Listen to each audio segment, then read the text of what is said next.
Почитувани гледачи, добар ден. Добродојавте во најновото издание на овој наш и ваш демократски импулс. Јас сум вашиот водител Трајче Китановски, а вие и денеска ќе имате прилика да гледате демократски импулс. Денеска ќе говориме за фудбалот. Овој пат од страна на судијата, од страна на делегатот и контролорот. Ќе имам особена чест и задоволство што денеска нагости ни е познатиот македонски фудбалски судија, како што напоменав, контролор и делегат господинот Аце Миновски. Добар ден и чувствувате се како дома во ова наше студио. Добар ден, благодарам на поканата. Дали ќе одиме на ти, дали ќе одиме на вие, ние се познаваме. Не ми пречи тоа. И да персираме, се знаеме подолго време од иста бранша, од фудбал, така да не ми пречи. Не е тогаш можеме да одиме на ти, мило ми е. Добре. Ние во приватни муабети често пати знам и да ве наречам Чичко Аце заради тоа што и сте постар. Доста, така е. Не се утам. Така е. Како си? Дали си добар? Добро е со оглед на времето и на годините, благодарам. Добар сум, нема никаков проблем, така да добро е. Сакам прво прашање да те прашам, а тоа е нормално околу фудбалот, што ви зборил ако не околу фудбалот, а тоа е како ја оценуваш моменталната ситуација, состојба во нашиот македонски фудбал. Тука кога ја кажам состојба, мислам и клубскиот и репрезентативниот. И нормално неизбежно судискиот дел. Секако. Да направиме на анализа. Мислам дека фудбалот во моментов се движи во една добра насока со оглед на промените кои што се случија и кои што постојано ги гледаме дека се случуваат во македонскиот фудбал. Треба да се каже дека за кратко време се постигнаа некои резултати кои што искрено за мене не беа подолго време постигнати. Пред се мислам тука на уведување на ВАР технологијата која што е клучна за исправање на грешките на судиите. ВАР дојде, да. Така да секој случај мислам дека оди во добра насока, ете гледаме дека има акции за доделба на топки, опрема за младите категории, бидејќи младите категории се основата во фудбалот. Ако вие немате млади луѓе, во тој случај нема ни да имате напредок ни во екипите, ниту во репрезентацијата, што е особено важно. Затоа велам во овој случај добро е во однос на судиската организација покрај ВАР системот, кој што е за кратко време воведен и кој што навистина представува еден напредок, се оди кон осовременување и на методите на едукација на самите судии, потоа се применуваат сите оние методи, она што практично се применува во УЕФА. Исто така и семинарите овде се организираат по европски трг. Значи, сето тоа што се презема во однос на развој, пред се, мислам, на судиската организација, бидејќи за другиот дел, за тренерскиот и не сум тука да речам надлежен, мислам дека добро сега одат работите. Се надевам дека уште ќе имаат повеќе резултати и тие ќе дојдат и понатаму. А исто така да напоменам дека се премина и кон подобро наградување на судиите. Ако се земе предвид дека наградите кои што ги добиваа судиите и делегатите, контролорите во нашата лига заостануваа за оние во регионот, па дури и за Косово, која што е помлада држава, мислам дека сега тоа води сукцесивно како може се постигнуваат буџетските средства на федерацијата, така се вложува и во тој дел, што треба да представува мотив за самите судии, бидејќи не само ние, и во Европа се соочуваме со недостаток на кадар. Немаме доволно судии за подмладок и ова треба да биде еден стимул да многу млади луѓе се определат да влезат во таа судиска бранша, да се зафатат со тој позив, кој што не е нималку лесно. Не. Се согласувам. Да. Спомнавме, еве, околу фудбалските суди. Да. Спомнавме VAR технологија. Да. До пред некоја година беше поделено мислењето околу VAR технологијата, се губи фудбалот како фудбал, не како што беше заради таа VAR технологија. Но, од друга пак страна на судиите им е олеснато. Што мислите вие, дали фудбалот губи со VAR-от или добива? Вака сега се поделени мислењата. Сега да речеме во Шведска не се воведе VAR-от, не се сложи фудбалската федерација на Шведска да го воведе VAR системот. Меѓутоа моје лично мислење е дека многу па влијае, особено кај нас, познавајќи го менталитетот кај нас и на играчите и на клубовите, се стекнува поголема доверба во самите суди. Не дека тие не судеа до сега добро. Меѓутоа, кога со VAR ќе се покаже дека нивната одлука навистина била исправна, на тој момент се добива поголема доверба и на самиот судија. Оние судии кои што ги помина курсевите за VAR, како главни судии и VAR асистент судии, а VAR, тие сега ги гледаме постојано, судат или се во VAR собата или се на терен. Што значи таа соработка е многу добра. На светско ниво се покажа исто така добро, иако сега има тенденција да се воведат измени, постојано има измени. Тоа од кога судам, ја постојано има измени и дополно на правилата на фудбалската игра од кога и сум судел и сега. Така да навистина, според мене, баре некој начин дава некоја доверба, некоја сигурност во тоа што се случува на теренот. Заштит. Пример сега е веќе наведам од она последен момент кој што можеби е така карактеристичен, ако се сеќавате, вие ФК Тиквеш имаше реакција на корнерот на ФК Вардар, после кој се постигна гол. Благодарение на тоа што за VAR технологијата постојат повеќе камери. Точно можеше да се лоцира дека играчот на Тиквеш практично ја изфрли топката во корнер и се потврди одлуката на судиите дека била исправна и дека голот е регуларен. Тоа е навистина многу добро, затоа што велам познавајќи го менталитетот кај нас каков. Ние не веруваме практично на све што ќе досуди судијата. Првенствено сите сме стручни лица, сите знаеме да судиме, а кога сте на терен малку е поинаку. Сум играл таму во Кавадарци, постојано има такви некои си. Не е само Кавадарци, Да е само Кавадарци добре, ама постојано тоа се повторува. Кај нас, ама мислам дека со тек на време ќе се смени и тој менталитет. Не е така. Кога ајде да кажам, кога градоначалник станува и тренер, станува и се заедно и тогаш. Вака сега во делот на тој дел не коментирам, искрено кажано, бидејќи тука се измешани многу функции, многу работи, затоа што исклучиво јас сум пак посветен на судиите. И го гледам оној приказ кој што во моментот судите го покажуваат, за да можам да ги оценам правилно, за да можам да им дадам вистинска оценка за оние перформанси што ги покажале на теренот.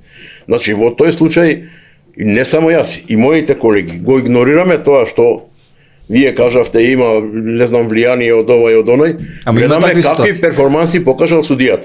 Дали успеал да ги издржи тие притисоци, дали и понатаму си продолжил со своето добро судење, без разлика што ги имал тие притисоци, а во делот на организацијска поставеност на клубовите, тука е веќе друго прашање, тоа си има федерацијата, други органи кои што си ги следи. Така е, но добро, сите бевме сведоци дека еден градоначалник влезе на терен, тоа не е нешто што може да се заборави. Затоа е тука фудбалската федерација која што си има дисциплинска комисија, делегатот пишува во своите извештаи, не пишуваме ние што се случило на терен и врз основа на тоа се преземаат мерки. Сега спомнавме делегат контролор. Можеме ли да направиме една разлика за сите оние гледачи што не знаат кој што има функција? Вака сега, значи функциите се поделени. Делегатот, основна функција му е да го организира мечот, пред надпреварот, за време на надпреварот и после надпреварот, да се одвива се во ред, дали се исполните условите согласно пропозициите на Фудбалската федерација за тој вид на надпреварување и од кога ќе се исполнат условите да каже дека се е во ред и може надпреварот да почне. Во однос на контролорот пак е задолжен да го оценува судењето. Да ги оцени судиите како се однесувале пред надпревар, како се за време на надпревар се оценувале, какви им се перформансите, каков им е критериумот на судење, дали го задржале тој критериум од почеток до крај на судењето. Така да, тоа е основната работа на контролорот. И тие не се меѓу себе поврзани никако. За разлика од нив сега во првата женска фудбалска лига, втората женска фудбалска лига и младинските категории, младинци, кадети, пионери, помлади пионери, таму сме во две функции. Таму истовремено сме и како контролори и како делегати. Отежната работа. Да, малку е отежната, меѓутоа малку и се штеди од самата федерација, бидејќи нас ни е дадена таа можност да ги оценуваме судиите и како судат и на тие надпревари. Па ако има некој перспективен судија, да му укажеме на судиската комисија, судискиот одбор, дека овој судија има перспектива, да се обрати на него внимание, да му се даде шанса за да напредува и така да, значи, тука ги имаме двете улоги. Она што го спомнав пред малку, и како делегат, и како контролор. Значи, контролорот покрај тоа има работа околу стативите, околу мрежите, околу публиката, околу... Не. За стативите, за мрежите е задолжен главниот судија, како што знаете. Добро, ги и ако некоја екипа се сомнева дека нешто не е во ред, тогаш може да приговара кај главниот судија, делегатот, двајцата капитени се прегледува тоа, да се види дали ги задоволуваат критериумите согласно правилата на фудбалската игра. Така да во тој судијата, а делегатот е во однос на тоа да види самата организација како е на надпревар. За публика, например. За публика, за она што рековте присуство на службени, неслужбени лица, кои лица се согласно записникот може да бидат присутни на резервните клупи, кои не може да бидат, кои може да бидат во оградениот дел, кои не може да бидат. Целата таа работа и однесувањето на публиката особено, значи, затоа што вие ако имате испади, може да и на барање на главниот судија да го прекине во тој момент надпревар, да бара да се острани дел од публиката. И после тоа да продолжи надпреварот, ако публиката продолжи недолично да се однесува и така натаму. Така е, точно главниот судија ги праќа помошните суди да проверат околу мрежата, околу стативите, пред да почне надпреварот. Фудбалерите кои има помошните не ги праќа главниот судија, они имаат насоки кога ќе излезат на терен, кога ќе заврши церемонијалниот дел на представување на екипите и додека се бираат страни, која страна ќе има прва топката, која ќе има страната, да, меѓу себе со фрлење паричка, за тоа време асистент судиите или помошниците суди одат да ги проверат мрежите, да видат да не има некој недостаток, да не има некоја не добро ставена мрежата, има пропусти, има места каде што може топката да излезе, а да не се примети, бидејќи во овој брз фудбал може да се случи тоа да топката помине низ головата да не види судијата. Ако е брза топка. На тоа они се должни и на почетокот на првото полувреме, пред почетокот на првото и пред почетокот на второто полувреме да ги проверат мрежите дали се во ред, да не настанало оштетување па во текот на играта на првото полувреме. И тоа може да се случи. Така е. Но јас мислев за делот, например, Суперкупот, кој ние бевме домаќини, ако паметиме, Жозе Мориньо побара стативата да се пресече, па ја сече, па ја пусте, па ја зголеми. Да, ја вака, значи затоа реков, они са екипите имаат право кај делегатот да поднесат барање пред надпреварот да се проверат димензиите на голот, како што знаете, тие се висина 2,44, ширина 7,32 метри. Иначе во инчи се, од инчи се преведени кај нас и тогаш должно се да се отиде на лице место заедно со судијата да се измерат димензиите, дали се навистина така или не е така, се мерат, се има постапка како се мери. Ако се утврди недостаток, тогаш мора да се поправи. Нема друго. Така, и упорно време знаеме дека има многу интелигентни голмани кои знаат и да го намалат голот и прасвинти некој.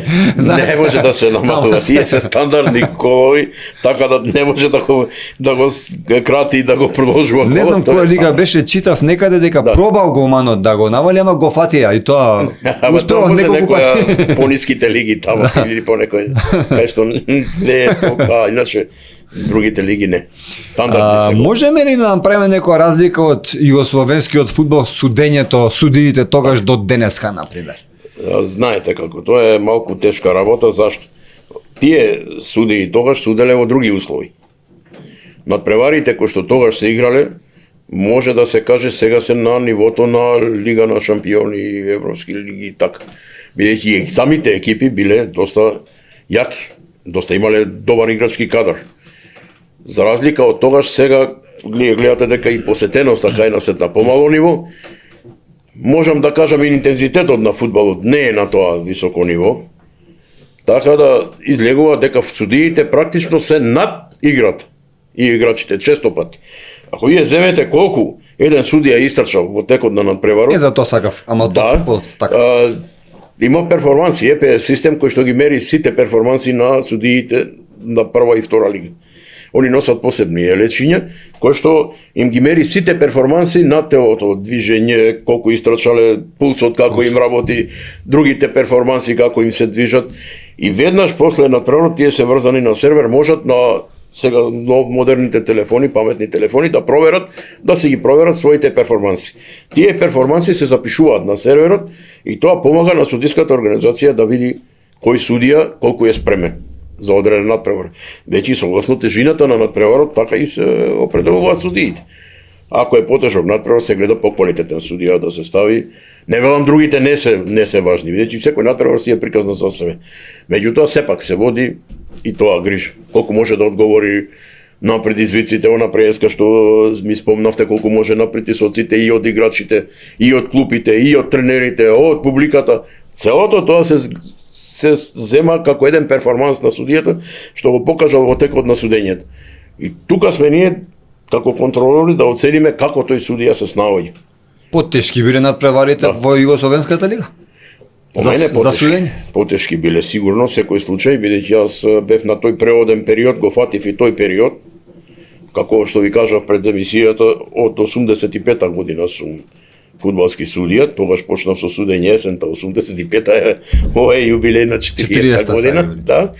И на некој начин ги фатив и тие перформанси што ги имаат клубовите нашите што настапуваа во првата лига, бидејќи таква беше ситуацијата да се распадна, нели, државата и сите тие екипи дојдоа во тогашната Македонска лига. И сите судии квалитетни дојдоа долу. И имав еден период од 4-5 години кога тие екипи се уште беа во полна сила, Вардар, Пелистер, Тетекс, Брегалница, Победа. Значи сите беа се уште во полна сила и тие се спремаа за тие надпревари со повисок интензитет.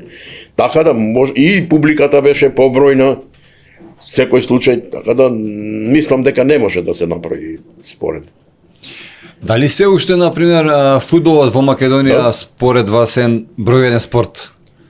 Не, за жал не. Треба уште многу да се преземат мерки за да дојде повторно фудбалот да биде број еден. Моментално гледаме ракометот пред фудбалот по популарност и по ова. Меѓутоа јас се надевам со добра работа и како почнала федерацијата дека ќе се враќа полека на патеките. Треба време. Не може наеднаш да се направи пресврт и да се дојде до она ниво на кое што сакаме да биде фудбалот. Проблем е исто така преку кампањи ќе треба да се вратат и играт овие публиката да на терен. Се уште имаме проблеми ние кога гостуваат гостински играчи, кога се нивниот клуб гостува. Така, имаме проблем да им се овозможи да присуствуваат на тие надпревари. Сето тоа треба да се надмине за утре секој да може да си отиде да гледа фудбал, значи да отиде за фудбал. Да. Не за други некои работи кои што за жал се провлекуваат. Еве спомнавте дека тоа како околу физичката спремност. Да. Но дали фудбалските судии, на пример, треба да бидат спремни колку и фудбалерите, зборам физички или не, како иде тоа? Значи дури и повеќе. Зошто го викам дури и повеќе? Фудбалерот трча во еден ограничен простор и го покрива вообичаено тактиката на тренерот еден ограничен простор, додека судијата треба да го покрие целиот терен. Од главните судии, асистентите си ја покриваат нейната половина покрај аут линијата, меѓутоа главниот судија навистина мора да има перформанси да го покрие целиот терен, секогаш да биде во близина на станите за да може правилно да оцени дали има прекршок, нема прекршок, што треба да преземе во тој момент, дали треба дисциплинска мерка да му се даде на играчот жол, црвен картон или не треба да му се даде. спорни ситуации, ако има некој поготово казнениот простор кои што се најпроблематични, да види каде да проба да види каде е прекршокот надвор од казнениот простор или во казнениот простор. Најчесто се тие гранични ситуации на линиите на казнениот простор кои што се многу потешки малку да се оцени. Со ВАР системот сега на прва лига е малку полесно, бидејќи и ВАР судиите ги гледаат тие ситуации. Ако и треба да се досуди пенал, вие и сами гледате, се прави ВАР проверка, кај бил прекршок, што бил, дали било прекршок, да, ќе му јават, комуницира со ВАР собата и одлучува дали ќе остане на својата одлука или ќе прифати од ВАР собата, тоа е веќе на самиот судија. За разлика се уште во втора лига немаме таков систем, да речеме, и надолу. Во втора лига поготово се надевам дека брзо време и таму ќе влезе, ама треба предуслови да се створат на стадионите. Имам слушано многу муабети од исто поранешни суди, колеги наши. Па наши, да, а тоа е да имаше ВАР во мое време, многу подобри суди ќе бевме од овие денеска. Знаете како. Дека подобри суди биле порано. За перформансите на судијата има многу елементи. Не е само дали имало ВАР или немало ВАР. Можеби ќе се отстранеле некои грешки кои што ненамерно судиите ги правеле и тогаш и сега. Меѓутоа, дали ќе бил подобар судија, треба да суди со ВАР, па да видиме дали бил подобар судија или не. Знаете, лесно е сега да кажете, извинувам од оваа дистанца, дали ќе бил тогаш подобар судија или сега подобар судија. Дали имало ВАР, немало ВАР, тоа е веќе друга приказна. Меѓутоа, за да судијата да може да биде добар судија, треба претходно да исполни многу предиспозиции. Најдобар судија со кого сте некогаш сте се видели или сте суделе заедно или сте го виделе, не знам. Вака сега од меѓународните судии мене како идол ми беше Мишел Вотро. Тој беше времето јас кога почнав најдобар судија во светот и имав прилика да се запознам на судиските семинари, дојде да држи предавања и на некој начин се видов со човекот кој што ми беше идол во судиската кариера. Тоа е посебно чувство, не можете да го опишете. Кај нас сум судел со сите скоро колеги, така да би било неправедно да кажам кој е најдобар, кој не е најдобар, сите биле добри. Да ви помогнам, Емил Божиновски или Ставрев? Различни времиња суделе. Значи Емил беше еден од најдобрите судии на времето, во неговото време кога судеше. Комшија, и не случајно, знам, и не случајно е сега на судиската комисија. И двајцата се. Да, не, Ставрев не е, сега Ставрев е вклучен во структурите само, на судиската комисија е Емил Божиновски. Така да, сите тие перформанси, може да видите и под неговото делегирање како контролор, на кој надпревари е контролор. Тоа е еден перформанс кој што е признат. Ставрев во негово беше време, значи он кога судеше, он почна покасно да суди. Ја сум бил многу пати контролор и во пониските лиги, како напредуваше. Сум го делегирал на надпревари, бев 2 години заедно со колегата Делчо Јакимовски, комесар за делегирање во трета лига 2007-2008. Поздрав до Делчо, да, легенда. Сигурно. Многу добар колега и така има еден отворен поздрав. И Ставрев достигна едни висини кои што навистина заслужуваат респект. Меѓународни во меѓународни рамки, сакам да кажам. Значи навистина достигнуваат респект и тука тоа не треба да се заборави. Затоа велам во негово време, мене ми е мило што се определи да биде контролор, тоа своето знаење да го пренесе на помладите колеги, на судиите и да има што да им пренесе. Навистина има што да им пренесе. Он стигна до првата категорија во УЕФА, не влезе во ние топ 30 категорија, елит листа што е елит категорија. Меѓутоа надпреварите што ги добиваше и респектот што го имаше, пред се мислам довербата што имаше на почетокот од Колина, е навистина за респект. И на Барселона сепак изграден став. Вас кога ве оценуваат, тука ќе кажете не ме оценуваат од Македонија колку, толку Македонија е малецка.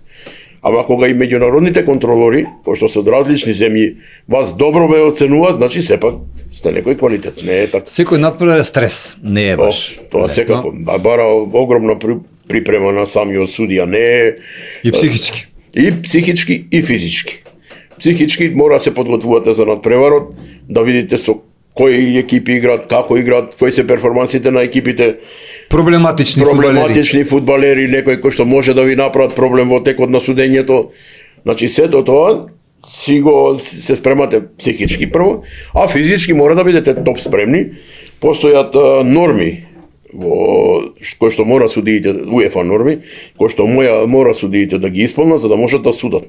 Ако не ги исполнуваат нормите, не може да судат. Тоа е за физичката спрема и нормално едуцирање на правилата на фудбалската игра кои често Една од нормите е познавање на англиски јазик, без тоа. Да. Без тоа Тоа е едно од но она што се бара како перформанс на судијата мора да познава еден странски јазик, најчесто е тоа англискиот јазик, бидејќи вие на терен мора да комуницирате некој со играчите во насока да ја смирите играта, да му укажете на некој играч, еве гледате вие сега повеќе се оди на тоа да се укаже на играчите во играта дека таквите постапки не се прифатливи, дека мора да го сменат, дел да сменат од своето однесување, така да англискиот јазик е приоритет, мора да го знае. Секој ако сака да дојде на меѓународна листа, мора да знае англиски јазик и тоа добро познавање на англиски јазик. И пред се судијата, ако не е авторитет, не може ни судија да биде.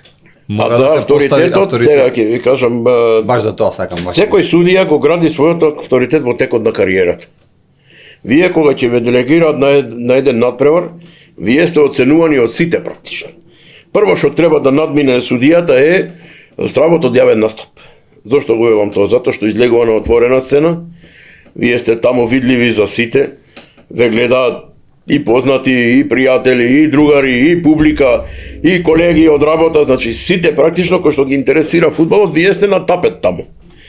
И треба практично да бидете прво тој страв да го надминете, дека нема да ви представува блокада да судите.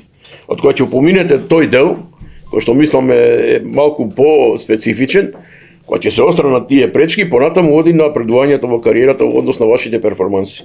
Треба постојано да се надградувате, постојано да физички да се одржувате, перформансите на телото, исто така и тоа е норма, значи постои таблица колку треба да бидат висината спрема тежината прилагодени, ако не е тоа исто не може да судите. Понатаму во делот на едукацијата постојано да ги следите промените на на правилата на фудбалската игра и сето тоа прави склоп од тоа да бидете подобар судија. Ако сте вие добар судија, ќе почнете да се двоите од групата. Веднаш се гледа. Поготово сега мене ми е полесно да ги гледам, пошто острано ги гледам, па можам да ги оценам перформансите. Кога сум судел, можеби не сум обраќал толку внимание, туку ќе те повлече играта и на надпреварот се фокусираш. Има една интересна работа, еве сега како еден ексклузитив ќе ви кажам. Јас полагав за републичка категорија 1990 година. Во комисијата ми беше бардот на македонското судење Перула Костовски. Тој е единствен судија од Македонија кој што судел во Лигата на шампиони во 1972 година финале Лигата на шампиони, Ајакс и Јувентус, да, како асистент судија. И тој ни викаше вака: вие сте еден на теренот, против вас имате 22 мангупи. Значи, вие треба да бидете поинвентирани, да се справите со сите тие играчи, со нивните карактери, со нивното однесување и да го дотерате на преварот од почеток да заврши до крај. Тоа е успех на судијата, да го почне напред, да го заврши. И на крај нормално да добиете награда од самите играчи за доброто судење. Тие се тие работи кои што судијата навистина мора да ги исполнува и велам, веднаш се препознаваат талентите, се препознаваат оние кои што имаат афинитети, има судии кои што се определуваат до трета лига, да речеме, още трета лига и не продолжуваат понатаму. Има амбициозни судии кои што сакаат да се напредуваат, си ги држат сите овие перформанси, се продолжуваат со доброто судење, не само од мене и од другите колеги, се оценувани добро и тие секако ќе си напредуваат. Значи, еден склоп на повеќе работи се. Не е баш така едноставно. Една мала дигресија, Да. сте суделе или не знам, со дедо ми Томе Китановски. Да, не сум судел, меѓутоа ми бил делегат на надпревари. Да. Бев малечок, дедо ми ме зема и отидовме да гледаме надпревар на Цементарница, тога Да, Цементарна ФЦ. беше во прва лига, така Да, е. ФЦ беше. Судеше Емил Божиновски, тоа судеше и Лига на шампиони, он Да. беше во Екот. Да. Памтам, ми беше, значи, човекот идол. Памтам дека ми даде подарок црвен картон. На полувремето отидовме да се видиме, да ме запознае дедо ми даде црвен картон.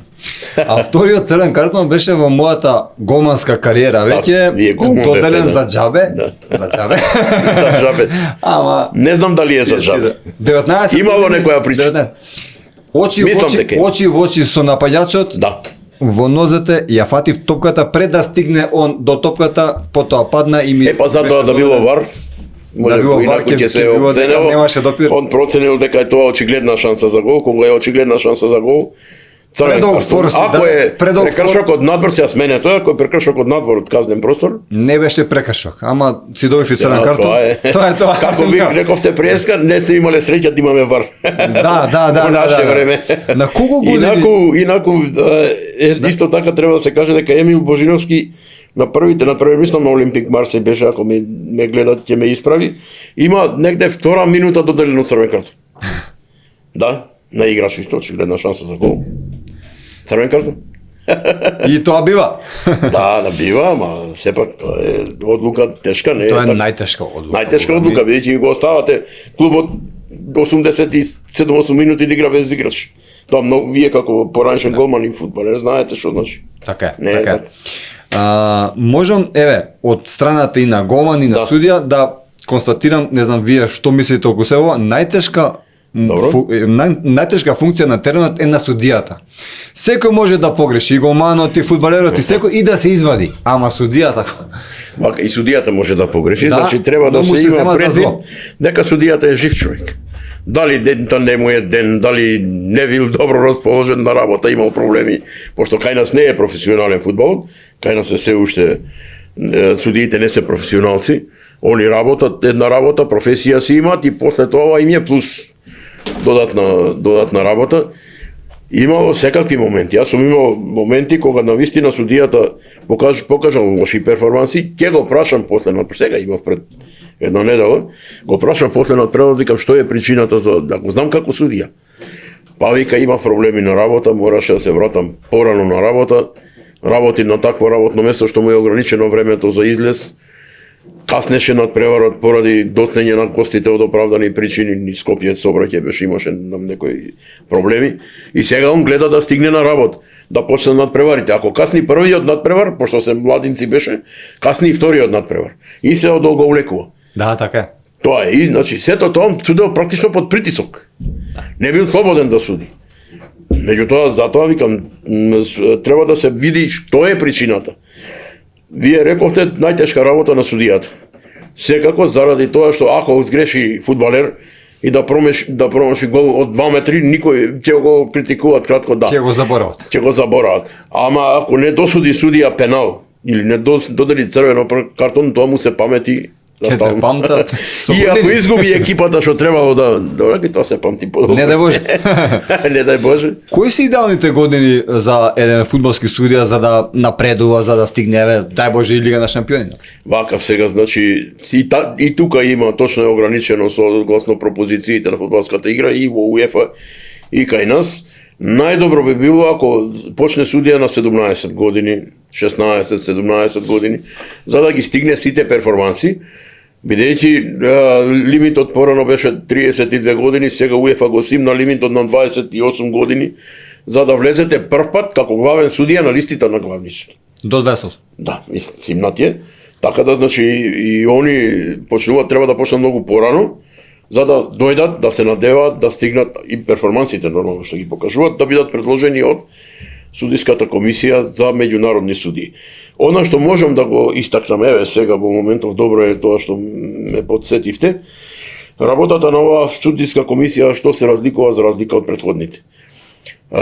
Имено сега судиите, оние што се на помошната листа, добиваат можност да судат на меѓународни надпревари како асистент судии.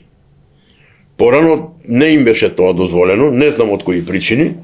Сега може да забележите, ако ги следите, главниот судија што е во УЕФА, меѓутоа асистентите што ги делегира нашата федерација, им дава шанса практично на сите судии да почувствуваат што е меѓународен надпревар.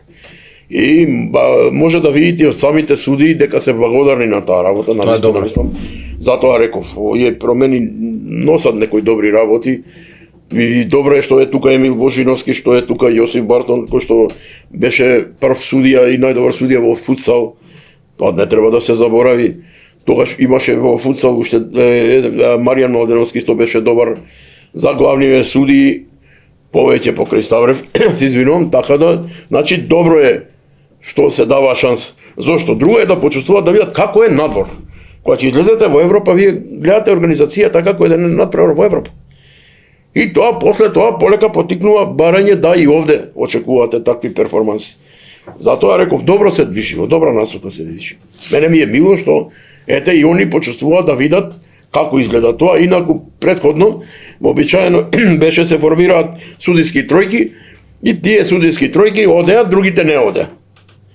Сега се напушти малку тој принцип, иако УЕФА со промените од 96-та година, 1996-та почна по радикални промени, прво воведе тимска работа, тројца судии. Сите судии да бидат од едно место и кој што се познаваат меѓу себе заради подобра тимска работа. Ама перформансите се големија заради тоа што се воведе и комуникацијската врска. Да. Сега знаете имаат комуникацијски уреди, комуникациите меѓу асистентите и главниот судија и четвртиот судија се цело време додека трае надпреварот. Порано не беше, порано имавме ние оно што рековте, дали е потешко тоа да се суди или сега, ние моравме како главни суди да ги следеме и асистентите дали покажале, не покажале, значи да ги имате под контрола и нив. Користевме тогаш знаци кои што претходно пред надпреварот и сега користат знаци, ако ги забележите ќе видите кој може да ги забележи. Меѓутоа тогаш користевме визуелни знаци некои кои што претходно сме ги договориле за надпревар, што и како при одлуките носење. Сега тоа е олеснето заради тоа што преку аудио комуникацијата е сигурно полеснето. Све се одвива директно, што ќе забележи асистентот му пренесува преку видео комуникацијата на судијата. И тој не мора цело време да ги има во предвид, туку практично е работат како еден тим. Сега, со новите правила на фудбалска игра, и асистентите практично имаат многу поголема слобода во носење на одлуки. Затоа се смени и називот во правилата на фудбалските игри. На фудбалската игра нема сега како порано помошни суди или ниски суди, туку тим. Како тим асистенти, па потоа се воведува тим на судии и целата таа работа е тимска работа. Сите соработуваат. Може и четвртиот судија, да речеме, доколку има поголема прегледност во одредена ситуација, кај него да му укаже на главниот судија, ако те не успеал да виде или бил покриен, не успеал од играчите да забележи дали е исправна некоја одлука не или не ја донесол некоја одлука, и четвртиот судија може да му каже. Асистентите судии, помошниците судии исто може да му укажат за одредени прекршоци во нивниот дел. Така да тоа е сега поинаку. И четвртиот судија може да го замени главниот судија ако се повреди.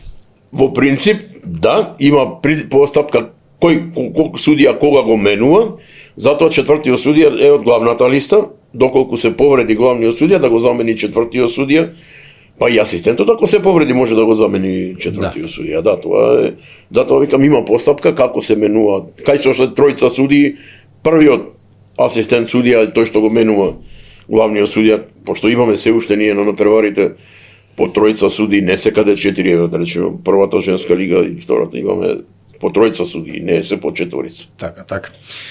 Спомнавме европски фудбал да почувствуваат нашите суди. Јас како судија тоа не го почувствував, но како гоман го почувствував тоа во Грција. Сега сакам да ве запрашам.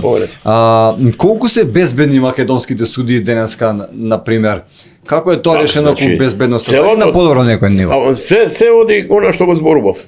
Како напредува фудбалската игра, како се менуваат условите и фудбалските судии се се побезбедни. Значи, поготово ние зборуваме топ лиги, прва и втора лига, судиите имаат безбедност, не е така, значи се ослободени од тој притисок, што ќе биде после надпреварот, како ќе биде и така. Има притисоци, не да нема, се случуваат и сега можеби инцидентни, меѓутоа се гледа тоа да се надмине и на судиите да им се гарантира безбедноста во текот на надпреварот и после надпреварот, значи и при доаѓањето и при надпреварот и после заминувањето, бидејќи клубот домаќин е должен да ги обезбеди официјалните лица. Тоа се судиите, делегатот, контролорот, да ги обезбеди пред надпревар, со возило, ако доаѓаат возилата да им ги обезбеди. Понатака, после надпреварот должен е да ги испрати безбедно. Така да, тоа на некој начин сега е така. Имаше инцидент, затоа и ве запрашав во Да. сега беше тоа скоро време кога дури човекот е на суд. Па и така и треба. Да. На суд заради тоа што нападнал фактички фудбалери од противничкиот тим, што на син му фактички Не му се допаднала одлуката на судијата. Дури почнал и да ги тепа Знам, и сега е знам, сега не е овдека моментот, меѓутоа точно имам сознание за тоа, бидејќи јас одам по младинските лиги и таму кажуваат дека не му било прв инцидент на тој фудбалер. Значи не му било прв пат да направи инцидент. Меѓутоа ете сега е ставот на тој на фудбалска федерација да не се дозволуваат такви инциденти и не е примерно, без разлика колку не му се допаѓало од родителот. Ама вие да се пресметувате со 15 годишни деца, не држ, не оди. Па затоа сега има Затоа неговиот сега- син суспензија доживотна за да игра фудбал и во си има, Македонија. нели, судска постапка против И судска човекот, така да ќе си одговара за тоа што го направил. Па нека се сетат другите дали ќе го А повторат. сега, Ако им кој се ќе исплати. заврши епилог, кој ќе има на ова, ќе има сигурно, ќе влијае. Ја одам сега и на тој клуб, на Шкупи одам на младинските категории, сменето и таму односот, значи сепак. Не е има така влијание. веќе. Да, и дека другите. Има влијание, секако. Знаеме дека на пример фудбалерите биле мета на жени. Но судиите на пример во ваше време дали имало некоја афера, некои такви работи, колку судиите се Ја. подржни на те. Многу е тешко да кажеш тоа, како да кажеш дали има местени надпревари или нема. И за тоа дали ќе сте време. имале понуди за местени надпревари, а Точно. ако сте имале понуди за надпревари, местење, тоа не значи дека сте имале Дека само сте финансиски со пари. Секако Може и со тука жена сте. и оној другиот поубавиот во игра. Знаете како, клубовите, поготово поранешна Југославија или сега не толку, сакале да постигнат успех по секоја цена. Сепак фудбалот е бизнис. Се вртат големи пари во фудбалот. И приоритет е на клубовите да имаат успех, бидејќи со тој успех излегуваат во Европа, ја промовираат екипата, играчите и така натаму. повеќе Имаат пари. финансиски бенефит. И они не бираат начин како да дојдат до тој резултат. Јас лично не сум имал. Тоа можам да кажам во фудбалската кариера. Меѓутоа имало, да речеме, градови кај што повеќе публиката била жена. Така. Да, во моето време, се сеќам дека во Виница, кога судевме еден надпревар, Слога, Виница, Брегалница, Штип, имаше повеќе жени на трибините отколку мажи и тоа мене ми беше чудно и они викаат не, тоа кај нас е вообичаено. Тогаш беше така, зборувам за пред 30 години. Така да, значи, од тој аспект различно може да се гледа. Сега, кој колку е подложен, кој судија, тоа е она што рековме преска, кој каков карактер е, меѓутоа не може да остане тоа затворено, ќе се осети. Не. Сега зборевме за жените, а Да. за местенки, за такви работи, за подкуп, например, и вие сигурно сте слушнали некој моето типот на колку е сумата што ја нудат? Фудбалските клубови, кои Знаете како, ја Како иде тоа? она реков, понуди имало, меѓутоа од моја страна никогаш не биле прифатени. Сумите се премаранглот. Доволно, мислам, тоа така да тоа е. може станче да се купи на Не, во сегашната ситуација како се клубовите не верувам. Може би во поранешна Југославија, да, ама сега не. Дали ние како фудбалска федерација, како репрезентација, можеме да се пласираме на ова светско првенство сега, например? Јас сакам да се пласираме, можеме. Имаме добра стартна позиција. По мене, клучен е на преварот со Белгија. Како ќе го одиграме во Белгија? Ако таму земеме добар резултат, најмалку нерешено, реални се шансите, бидејќи играме после нели со Казахстан, па играме, ни гостува Велс, не гостуваме кај Велс и така да реални се шансите да земеме, ако ништо друго, најмалку второ место. А зашто да не и прво? Убава е табелата кој ќе ја видите сега македонска репрезентација на прво место. Па ја личи. Ја личи. Точно. Така, а имаме добра екипа, уиграна екипа, така да... И тоа групата не е Да. Андора со Казахстан, Па со... не се, него затоа јака е викам, групата. не е баш лесна групата. Ако ги земете екипите, тимовите репрезентациите што се во групата, не е баш лесна групата. Не е така. Дали сме изненадувани? Сакам да ние? речеме да се повтори Онај надпревар во Белгија што го игравме кога беше Антон Дончевски селектор еден кога избојувавме. Тогаш не знам, вие сте помлад, не се сеќавате, имавме проблем тогаш со името, со знамето, имавме притисоци да не се истакнува македонското знаме. Ама Чичко Дончо, како што си го викам ја, и добри пријатели сме, он најде решение. Што направија нашите фудбалери тогаш? Они се завртеа кон трибината нашата, дојка се интонираше химна, и за химната беше проблем, меѓутоа ја оставија химната да се интонира, ги сите фудбалери се завртеа кон нашата публика со македонски знамења што бе. Значи, тоа е. Тогаш беше сам нерешено, да, и имавме добар резултат и така заврши еден ден. Зашто да не се повтори се? После 30 години. Се согласувам. Не цели 30. Еве, кога сме кај репрезентацијата, и за фудбалерите малку. Кој бил најдобар македонски фудбалер во историјата на македонскиот фудбал? Многу ми навелат Пандев, Панчев, но дали може има па и трет, па некој. Што бил подобар и од овие двајца? Вака се, она затоа викам, секој период си носи своји звезди, своји најдобри играчи. Ако на времето биле Антон Дончевски, Шулинчевски, не знам, по старата генерација Божиновски, таткото на Емил Божиновски. Со Мутибарич. Да, Мутибарич како голман кој што и за репрезентација играле Мето Спасовски и другите. Понатака другата генерација доаѓа како поистакната, да речеме, генерацијата на Панчев.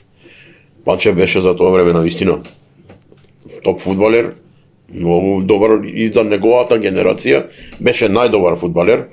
Се сменија генерациите, дојде Пандев, така да сите се тие добри играчи.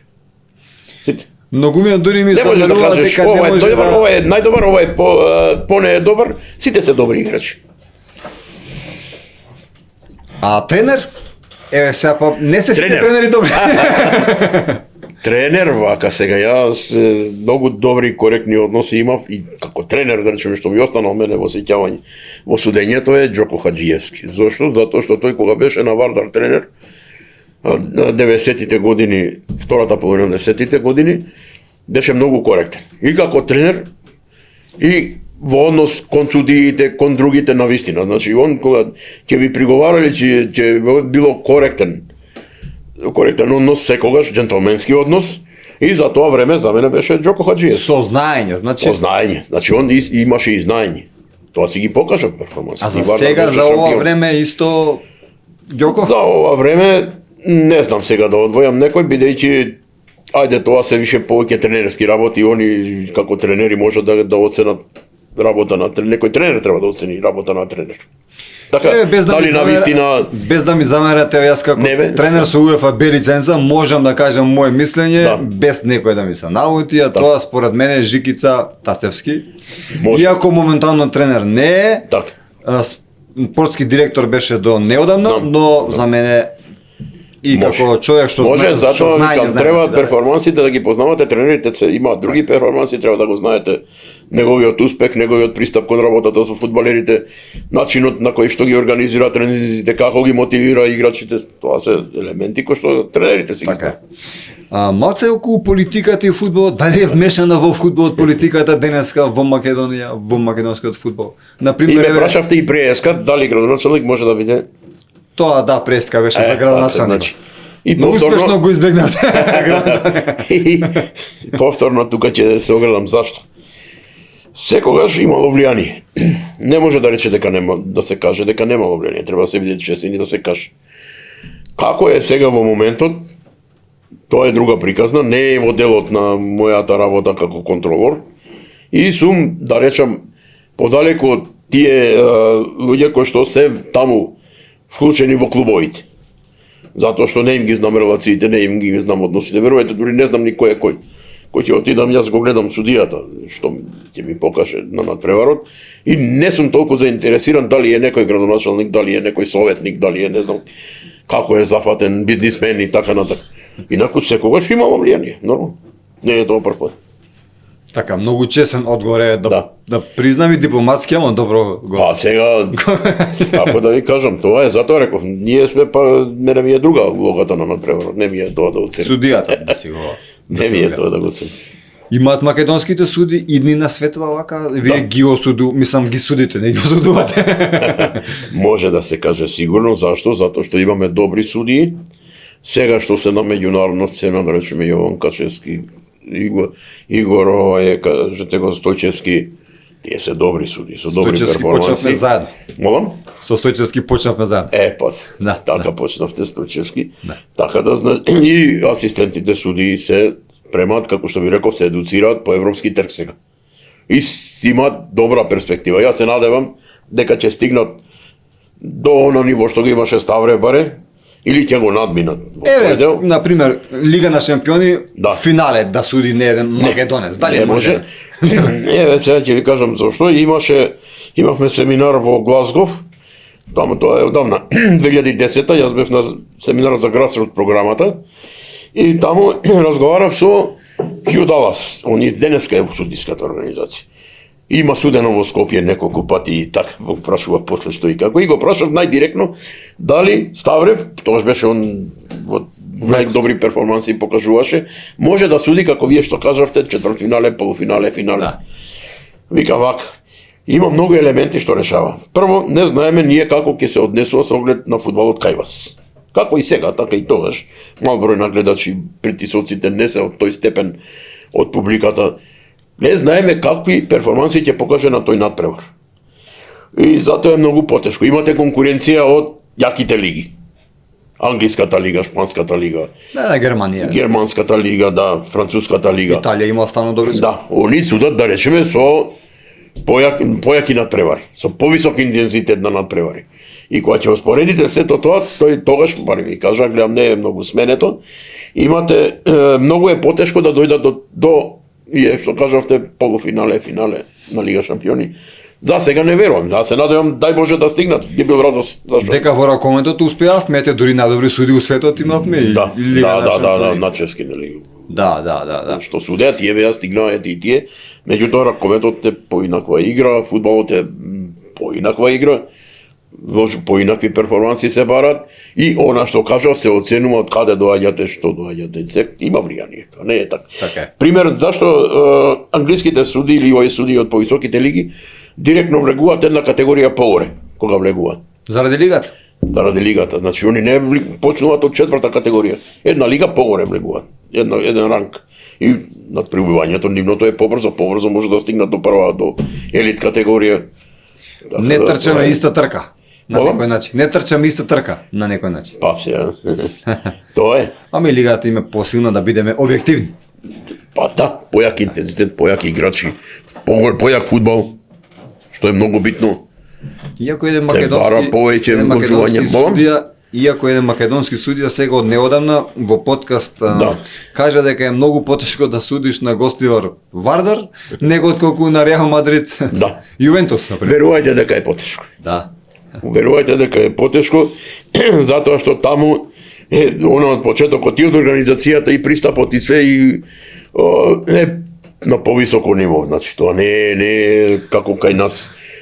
Кај нас се уште има остатоци од тие работи кои што од порано се влечеле и многу е потешко да се искоренат дека вие кога судите во гостивар треба да имате исти услови на судење како на градски стадион во Скопје. Потполно исти, да ви се возможно, значи исто да биде. А немате. Да немате првата лига, сега полека се дотерува, втората лига се надевам дека и таа ќе се дотера, ама треба време. И тоа вреди да се спомне дека кај нас судиите, Да. прва и втора лига судат исти суди, а трета лига сосема друга листа. Да. Барем така беше. Така е, така. Значи има листа на судење за главни суди и асистент суди на прва лига и втора лига и посебна листа на суди за трета лига и надолу. Бидејќи категориите што ги поседуваат не се исти, за да бидете горе мора да имате републичка категорија, за да ги поминете сите тие степени. И има една листа што е перспективна листа. Таму се дава на тие суди од третата лига да судат барем некои надпревари или да бидат како четврти суди, Од втора. да го почувствуваат во втора лига, да видат што значи надпревар во втора лига со повисок интензитет, со поинаква организација и им се дава шанса на тие што се перспективни суди. Има перспективна листа која што се следат и им се дава шанса. Прекрасен разговор водевме, баш ми е мило. Сосема за крај сакам да ве запрашам околу еве неостварена желба да судите на кои клубови вака на пример.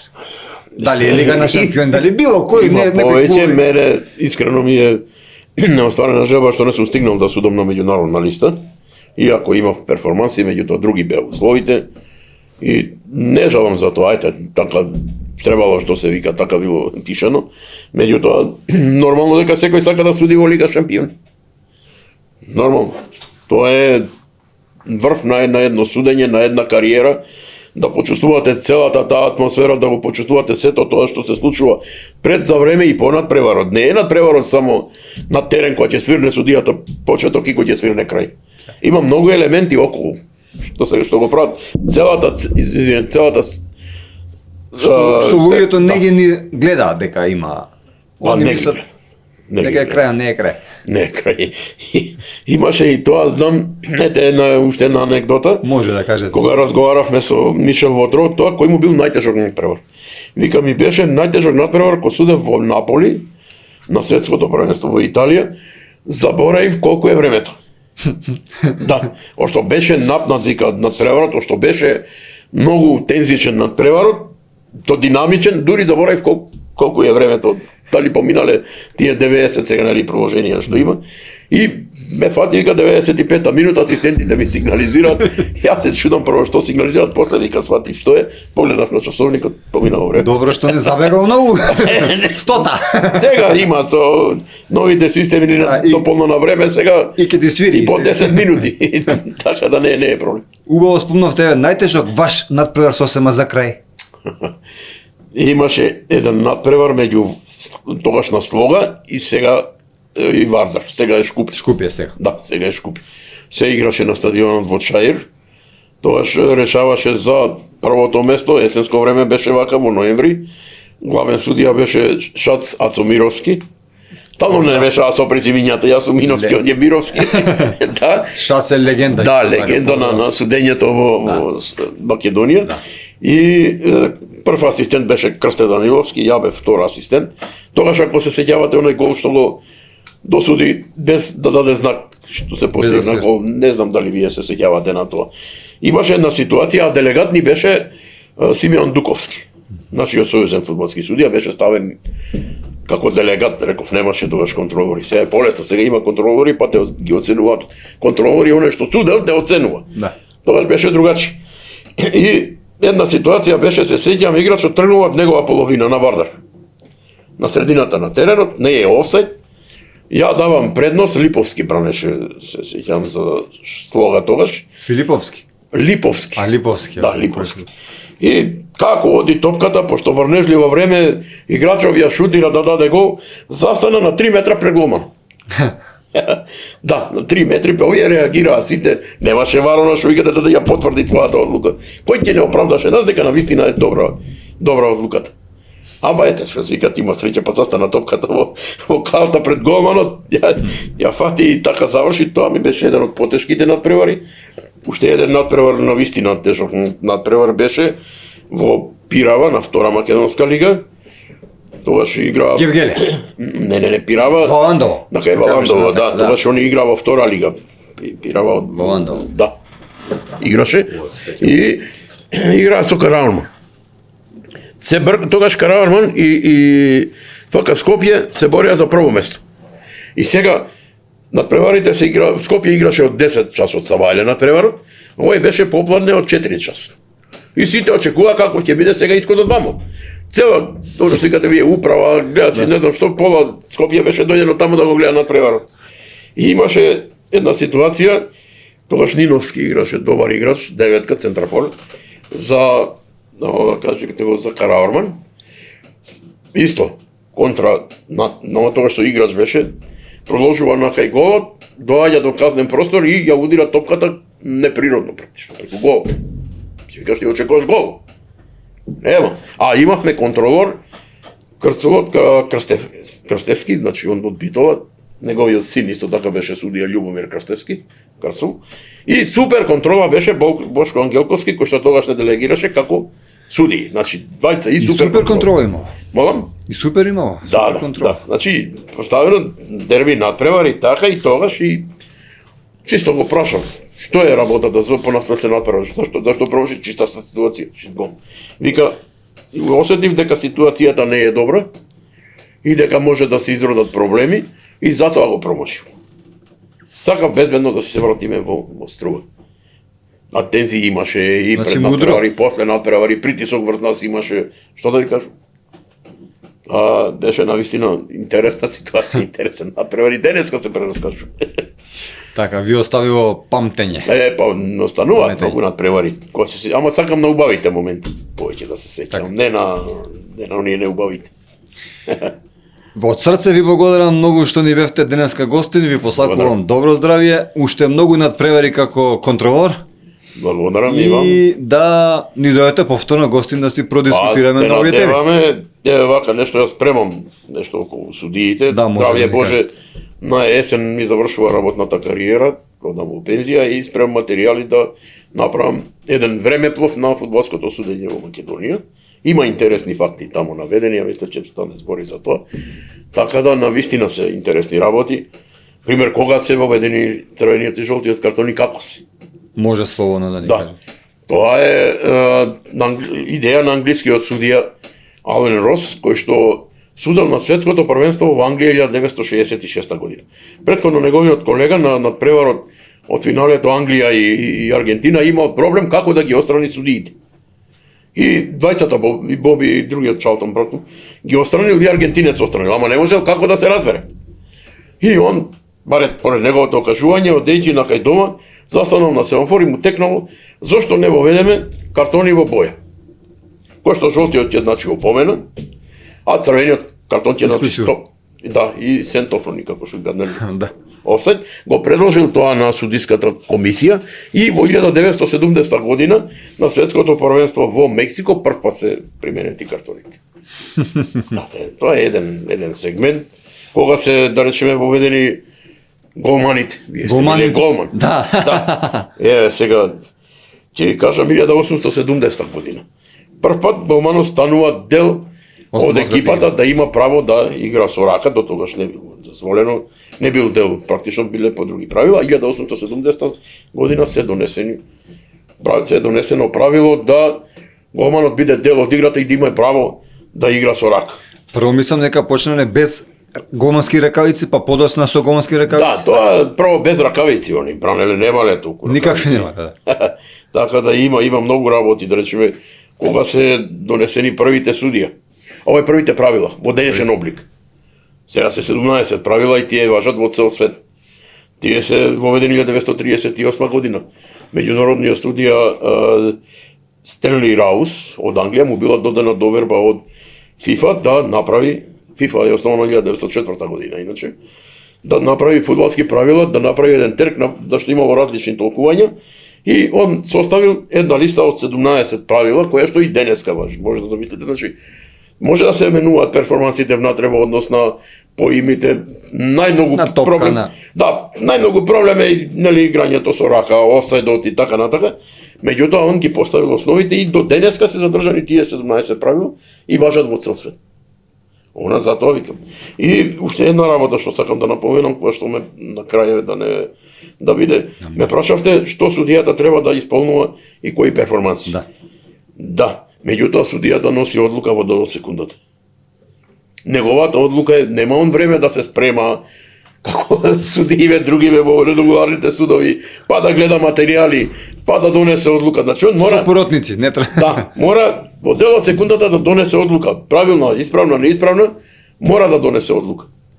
После неговата донесена одлука, кај што имаме вар, може да го коригира варот, кај што немаме вар, останува неговата одлука, али мора да одлучи во дел од секунда и мора да биде затоа концентриран цело време и физички, психички добро спремен. Инаку не може.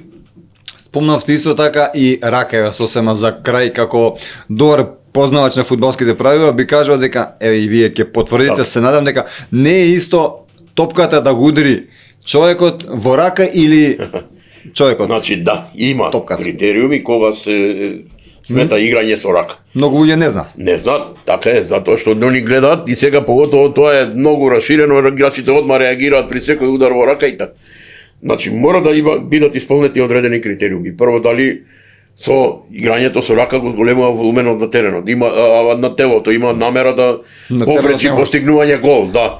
Дали е раката во природна положба. Дали раката се движи кон топката или топката кон раката. Да, значи сите дали близина ударот на противничкиот играч од близина, многу блиско и со интензитет или не е со интензитет.